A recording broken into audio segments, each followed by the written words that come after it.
Back to news. కేంద్ర మాజీ మంత్రి శశి థరూర్ భార్య సునందా పుష్కర్ హత్య వెనుక మాఫియా హస్తముందా? పాకిస్తాన్ లేదా దుబాయ్ నుంచి వచ్చిన గ్యాంగ్ మెంబర్స్ ఆమెకు విషమిచ్చి చంపేసి తిరిగి సేఫ్ గా వెళ్లిపోయారా? ఈ కేసు దర్యాప్తు లోతుల్లోకి వెళ్లే కొద్దీ ఢిల్లీ పోలీసులకు కలుగుతున్న అనుమానాలివి. అందుకే దర్యాప్తు శైలిని కూడా మార్చుకుంటున్నారు. సునంద మృతదేహం నుంచి సేకరించిన నమూనాలను పరీక్షల కోసం విదేశీ ల్యాబ్కు పంపాలని నిర్ణయించారు.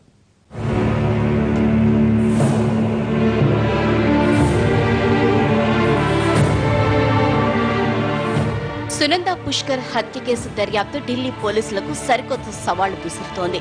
స్టార్ హోటల్ రూమ్ లో హత్య జరిగినా, ఆ హోటల్లో సీసీ కెమెరాలు ఉన్నా, ఫుటేజ్ రికార్డ్ అయినా ఇంతవరకు హంతకుల ఆనవాళ్లు కూడా లభ్యం కాలేదు. ఆమెకు విషమిచ్చి చంపేశారని తేల్చగలిగారు తప్ప ఎలాంటి విషం అనే దానిపై క్లారిటీ రాలేదు. ఈ గందరగోళం నడుమే తాజాగా ఢిల్లీ పోలీసుల దృష్టి అంతర్జాతీయ మాఫియా ముఠాల మీదకి మళ్లింది. ఇంత పగడ్బందీగా హత్య చేశారంటే ఇది ఖచ్చితంగా మాఫియా పనే అయి ఉంటుందని అనుమానిస్తున్నారు. తమ దగ్గరున్న ఆధారాల్ని బట్టి హంతకులు పాకిస్తాన్ లేదా దుబాయ్ నుంచి వచ్చినట్లు చెబుతున్నారు. అందుకే హత్య జరిగిన జనవరి 15న ఆ రెండు దేశాల నుంచి ఢిల్లీ వచ్చిన వాళ్లు ఇక్కడి నుంచి వెళ్లిన ప్రయాణికుల జాబితాల్ని తెప్పించుకునే పనిలో ఉన్నారు.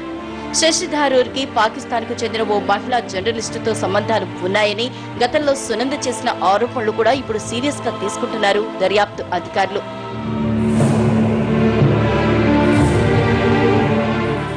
మరోవైపు సునందా పుష్కర్ పై విషప్రయోగం జరిగిందని పోస్టుమార్టం చేసిన ఎయిమ్స్ వైద్య నిపుణుల బృందం చెప్పగలిగిందే తప్ప అది ఏ తరహా విషయమన్న విషయాన్ని తేల్చలేకపోయింది.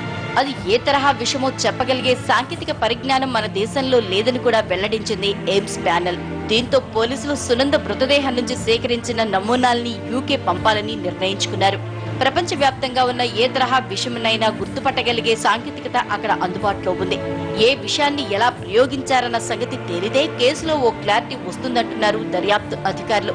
మాఫియా లింకుల అనుమానాలు కూడా అప్పుడే పూర్తిగా నివృత్తి అవుతాయంటున్నారు. హత్య జరిగిన హోటల్ గది నుంచి స్వాధీనం చేసుకున్న 2 మొబైల్ ఫోన్లు, ఓ ల్యాప్టాప్ ఇప్పటికే గుజరాత్ గాంధీనగర్ లోని ఫోరెన్సిక్ సైన్స్ ల్యాబొరేటరీలో ఉన్నాయి. వీటి నుంచి ఏదైనా సమాచారాన్ని డిలీట్ చేశారా లేదా అన్న విషయం కూడా తేలాల్సి ఉంది. మొత్తానికి సునంద హత్య కేసు కొత్త మలుపు తిరుగుతూ అంతర్జాతీయ మాఫియా కోణాన్ని బయటికి తీసుకొచ్చింది. ఒకవేళ అదే నిజమైతే ఢిల్లీ పోలీసులు ఏం చేస్తారనే అంశంపై ఆసక్తి నెలకొంది.